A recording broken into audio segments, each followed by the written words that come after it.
Hello, I'm Craig Shelton from HoustonMediaWatch.com and UTN's The Cut. Standing here today with my good friend Marc Vandermeer, the voice of the Houston Texans and the voice of Texans All Access Radio. Marc, appreciate you giving me a little time to talk to you. My pleasure. I just spent a few minutes talking to Dwayne Brown, so let's start there with the offensive line. Dwayne seems to be pretty confident, regardless of comments recently that he made about perhaps the team maybe having some complacency at the end of last year. Marc, you're close to this team. You know the mental makeup of this team.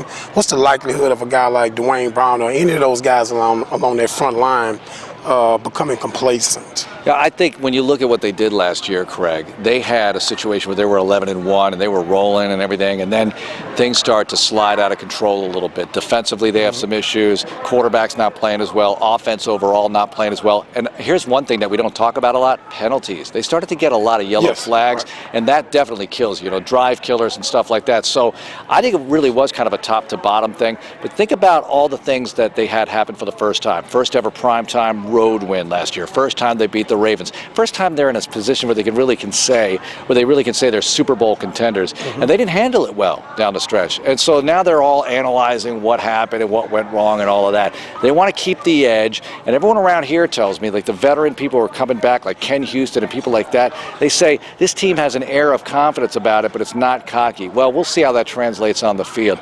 Look, as far as what happened late last year, I think injuries and maybe just running out of gas, because they were performing at a very high level for a long time. Right. Okay. I had an opportunity to meet a guy like Ken Houston. Yeah. When I was a little kid, met two of my favorite Oilers. By the time Ken Houston had moved on from Houston, but I had a chance to meet him. I had a chance to meet Billy White Shoes Johnson. I would do that dance for you, but I don't want to intimidate Marc. Okay, we bind it to the stereotypes. I'll wait. I'll take the risk of being intimidated. Let's jump on the defensive line, and I want to talk about a guy like Jared Crick.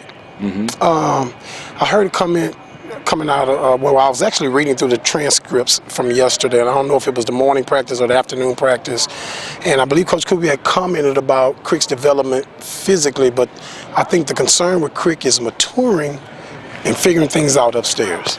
Well, this is a tough defense to learn. Even at defensive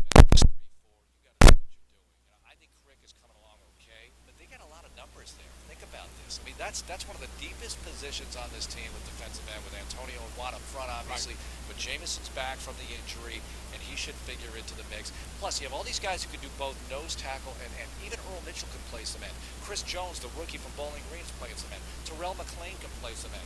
They got ends coming out, they're hot and heavy, okay? So Crick is going to have to shine. He's going to have to outdo those guys. And if you look at him, despite whatever the listings are, he just doesn't look quite as big as some of the other guys. Not all, but some. So we'll see how he figures in. But, he's got that, what they always say, it sounds cliche, a high motor, and I think that's going to help him along. Yeah, and you're right. That is a position of strength with the Texans depth-wise.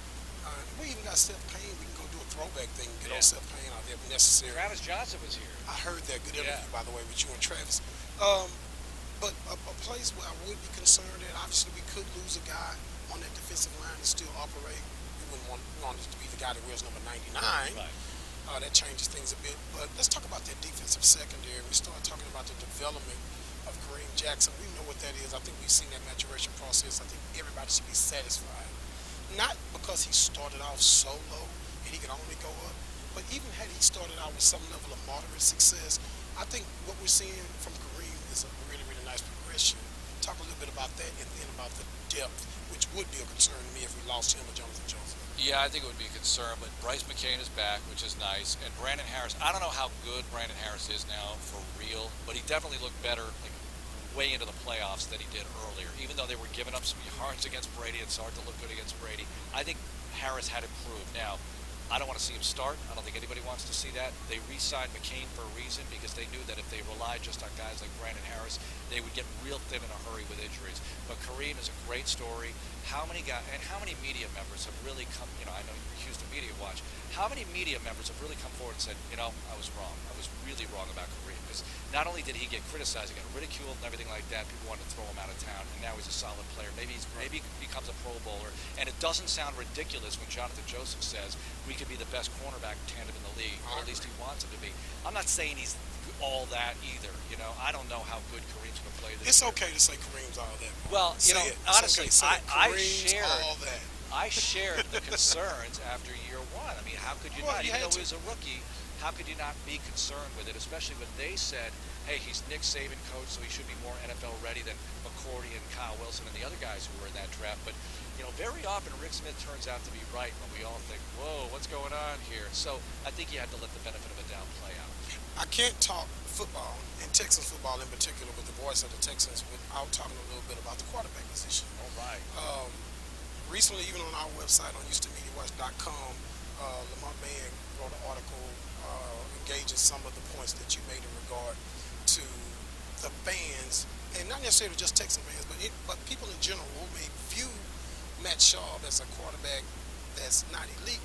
You're okay with that, but you comment at the folks who just think that the guy can't do anything is just not paying attention. Wasn't quite the language you used, but you know, but clarify where you stand on it. Okay, you know, there's a difference between, all right, no one's saying, see, I said, people who think he sucks, okay, you're dead wrong. He does not suck. Now, unless suck is unable or maybe not the guy to lead the team to the Super Bowl, well, if that is suck, then what's, you know, Ryan Fitzpatrick, okay? I don't know how to define suck then. But to me, suck means you're a really bad Every year, 31 quarterbacks. Yeah. Suck. Well, I mean, Matt Schaub does not suck, clearly. I think he's a very good quarterback. You know, is he Tom Brady, Drew Brees, one of those guys? No, he's not. You know, and in order to be considered one of those guys, I don't even know if winning a Super Bowl will do it. Does Joe Flacco get in that company right now in people's minds? No, but he won a Super Bowl, played really well in the postseason. But Schaub is clearly capable of putting up numbers and winning football games. And I think that he had his first chance to win in the postseason, and he didn't do it. He won a playoff game, which is nice. And it takes some guys years to win one playoff game, but clearly, you know, we have a squad here. And Rick Smith, Gary Kubiak, they want to see him play at an extremely high level at the time when, you know, all the chips are on the table, and he's got to be able to do it. So let's try to get there again and see what he can do. I think that you could do a lot worse than Matt Schaub as your quarterback in this league. And people act, it's so funny, Craig, because people need to look at the highlights from last year, especially early on before, you know, I think he kind of got nicked up and he didn't tell anybody, but that's just my personal theory. That I can buy into, that something changed in him physically, He doesn't look the same. which affected him confidence-wise. You know, look at the tape. Look at the tape. He doesn't look the same. Against Denver, he looks like one guy. Against the Patriots, he looks like another. But all that aside, people are shocked when he's capable of completing a forward pass. You watch what happens. You know, first game that he throws 3 TDs. Hey, he's not that bad. He's a good quarterback. Is he the best? No, he's not the best. But I think you can win with him, and that's proven. Now you just have to take that next step. They are an elite company right now, and they have an elite level of criticism. So Lamont said something about, I said that about Schaub dissenters. There's a difference between being a dissenter. You know, it's okay to think he's not the guy. I'm fine. I respect that opinion. But he doesn't suck.